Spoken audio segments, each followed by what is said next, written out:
instructions for the research paper, you need to make sure that it's 5 full pages.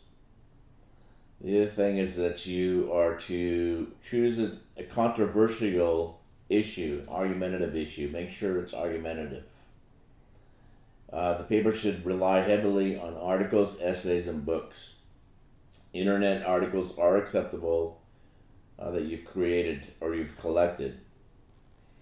Make sure you have 8 to 10 sources, that your thesis is in the last paragraph, or I'm sorry, in the first paragraph, the last sentence. You'll do a revision. The essay will not be due for a week and a half. It has to be in MLA format. And now this is MLA 8, not 7. And your book is 7. And I've given you a video to look at what the difference is between 7 and 8. Again, you have to have 8 to 10 sources. Do not use I, we, us, you, or yours in your paper, and this is formal language. No contractions, and then make sure that you have investigated your research topic and drawn conclusions.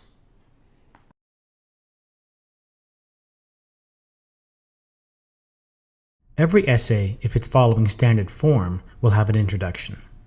In this tutorial, we'll look at what should and shouldn't go into the introductory section of an argumentative essay. To write a good introduction, you need to know what functions an introduction is supposed to serve. An introduction has several distinct functions, but they all come down to making life easier for readers. First, an introduction needs to tell the reader what the general subject matter of the essay is, what the issue is that you'll be discussing in the essay. Second, unless the issue is well known to everyone in your audience, you might also need to provide additional background information to help explain and set up the issue. How much background will depend on the issue and what you can assume about your intended audience. The key is that when you do finally state your main thesis, the reader has a good idea of what you're saying and what the issue is about. That gets us to the third function, to state your main thesis. By main thesis, all we mean is the conclusion of the overall argument of the essay, what you're trying to argue for. One of the most common problems with student essays is a failure to be clear about what the main thesis of the essay is. This needs to be stated as clearly as possible in the introduction, before you get into the main body. Finally, if your argument has any kind of complexity to it at all, then it can be very helpful to let the reader know what to expect in the remainder of the essay, how it's going to be structured and organized. You can think of it as providing a roadmap or plan or outline of how the argument is going to proceed. For smaller, simpler essays, these roadmaps may not be vital, but they become more and more important for both the reader and the essay writer as an essay becomes longer and more complicated. Something to watch out for if you're going to give a roadmap of this kind is to make sure that you actually do in the essay what you said you would do in the introduction. The introduction sets up expectations for the reader, and you want to do your best to fulfill those expectations. That's what goes into the introductory section of an argumentative essay. It's also important to remember that what doesn't go in. Another common mistake that students make with introductions is to begin describing arguments or providing other kinds of information that really belong in the main body of the essay. The introduction is for setting up the main argument, providing background and context so the reader is prepared to understand and follow the arguments in the main body. But that's it. Once you start giving premises and considering objections that pertain to the main thesis of your essay, you're not introducing your essay anymore. One last point. In essay writing guides, people will often refer to the introductory paragraph of the essay. It's true that sometimes you can state what you need to state in one paragraph, especially if the essay is short and simple, but more often you'll need more than one paragraph to introduce the issue, state your thesis, and sketch the outline for the essay. So it's more accurate and more helpful to talk about the introductory section of an essay, where it's understood that this introductory section can include more than one paragraph. Okay, let's look at an example. Here's the introductory paragraph of a student essay on the ethics of fighting in hockey. Rather than me read this, I'm going to recommend that you pause the video here and read it for yourself, and then ask yourself what you think it does right and what it does wrong as an introduction. Then restart the video when you're done.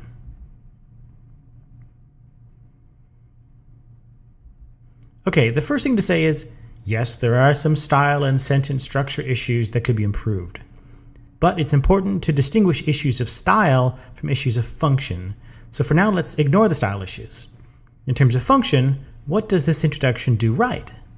Does it clearly introduce the issue? Is there a clear thesis statement?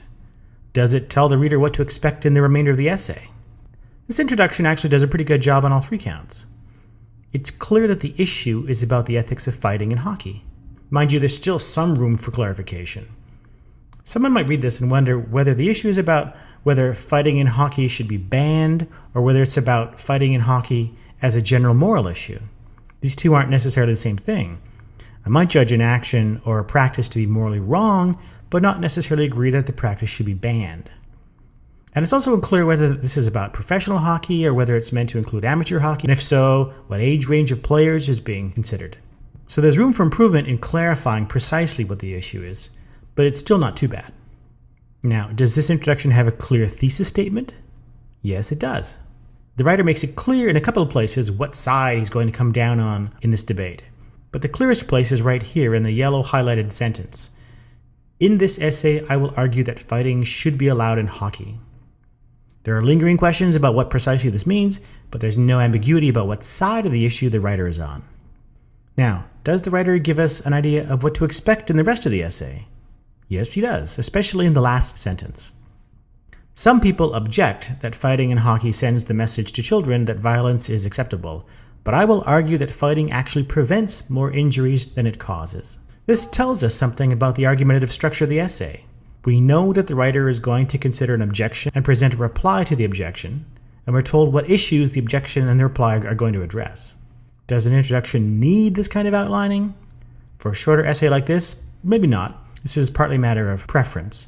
But you'll never go wrong by adding some discussion of how the argument is going to proceed. It's a good habit to pick up. So this introduction gets a few important things right. Does it do anything wrong? Well, if I were editing this, I'd recommend that the writer rethink that second sentence. This sentence tells us a lot about how the argument of the essay is going to go. I think it tells us too much.